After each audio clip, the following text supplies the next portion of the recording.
9 cas de cancer ou de tumeur avaient été diagnostiqués sur une période de 2001 à 2014. Ces cancers se sont développés sur des organes tous différents. Mystère autour d'une série de cancers suspects chez des scientifiques de l'INSA de Lyon. Tous ont travaillé dans le laboratoire Mathéis utilisant un microscope électronique. L'agence de sûreté nucléaire a déjà réalisé des expertises sur d'éventuelles fuites de rayonnement ionisant. Ces études complémentaires montrent l'absence d'anomalies liées à l'utilisation de microscopes.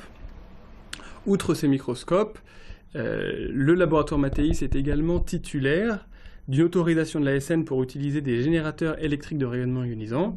Alors, les derniers contrôles qui ont été réalisés par les organismes agréés pour ces appareils n'ont pas montré d'anomalies spécifiques. Parallèlement, une enquête médicale a aussi été lancée pour tenter d'établir un lien éventuel entre ces différents cas de cancer. Par mesure de précaution, nous avons décidé de ne plus permettre aux chercheurs, aux enseignants-chercheurs et aux doctorants d'aller manipuler sur cette plateforme de microscope électronique. Et puis nous attendons les résultats des analyses avant de la réouvrir. La bijouterie Brun Chevalier à Dessines, braquée pour la 4e fois en moins de 3 ans. C'est hier soir, au moment de la fermeture, que 2 malfrats armés et cagoulés se sont emparés de leur butin avant de s'enfuir à pied. Aucun coup de feu n'a été tiré. L'enquête a été confiée à la police judiciaire. Pas de repas halal en prison. La cour administrative d'appel de Lyon vient d'annuler le jugement du tribunal administratif de Grenoble qui ordonnait à la direction de la prison de Saint-Quentin-Fallavier de servir ses repas halal aux détenus musulmans. C'est une petite révolution au palais de justice. Un changement de loi va bientôt permettre aux avocats de faire de la publicité pour vanter leurs compétences. S'afficher comme un cadre du barreau, certains sont déjà prêts à franchir le pas. Spot télé ou panneau 4x3, tout est possible. Je pense que le poste désormais communication, publicité doit devenir important chez les avocats. Ça fait partie de notre activité. Il faut être visible. Vous savez, sur une ville comme Lyon, par exemple, il y a plus de 3500 avocats. Et pour sortir la tête de l'eau, il faut se montrer. Alors les audiences, c'est une belle vitrine. C'est sûr que, surtout quand les médias sont là, ça permet d'être visible. Mais pour ceux qui font moins d'audience, il leur reste justement la publicité.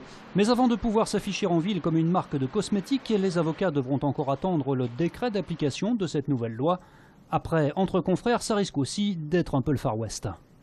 Comme aux États-Unis, où vous êtes sur une grande route et où vous voyez un panonceau en disant si vous avez un accident, c'est Mr. Smith qui est le plus capable dans la localité qui vient. Donc si vous vous tuez là, dites à vos proches déjà en envoyant à l'adresse du confrère qu'ils vont pouvoir réclamer des indemnités. Maintenant, comment on va faire appliquer ça et chasser les mauvaises brebis? Ça c'est une autre affaire. Les conseils de l'ordre et les tribunaux auront beaucoup de travail. Refouler les paniques, dominer les énervements et surveiller la marche des hommes et des choses pour écarter de la race humaine l'horreur de la guerre. Le 25 juillet 1914, Jean Jaurès prononçait son dernier discours en public à Lyon. 6 jours plus tard, il sera assassiné. La suite, on la connaît, la Première Guerre mondiale sera inévitable. 100 ans après, la troupe du Levant rend hommage à l'homme politique à travers un spectacle intitulé Jaurès J-5. C'est en découvrant il y a 1 an que Jaurès avait fait son dernier discours public ici à Lyon, qu'on s'est dit on ne pouvait pas passer à côté de cette occasion de rappeler à l'ensemble des Lyonnais la parole de Jaurès, une partie de leur histoire. Quand il se déplace, il y a peut-être plus un jeu à l'intérieur de je me mets de dos, je me mets de face. L'autre point de départ de ce spectacle, c'est un micro-trottoir réalisé par la troupe. Dans la rue, on ne sait plus exactement qui était Jaurès. Vous dites Jean Jaurès, qu'est-ce que ça représente pour vous? La résistance. L'école, non, Jean Jaurès? La première réponse des gens, c'est de parler des rues, des avenues, des cours, des écoles qui ont le nom de Jean Jaurès, et c'est la première chose qui leur font évoquer la figure de Jean Jaurès. Savoir qui était réellement Jaurès, oui, c'est vrai que c'est tombé dans l'oubli total. Mais ce qui nous a intéressé, c'est ce mystère. Voilà. Tout le monde connaît le nom de Jean Jaurès, mais personne ne peut se souvenir, ne peut dire qu'est-ce qu'il a dit, qu'est-ce qu'il a fait et quelle était sa parole. Le spectacle sera joué demain soir gratuitement au Parc Roquette à l'occasion de la commémoration du dernier discours de Jean Jaurès.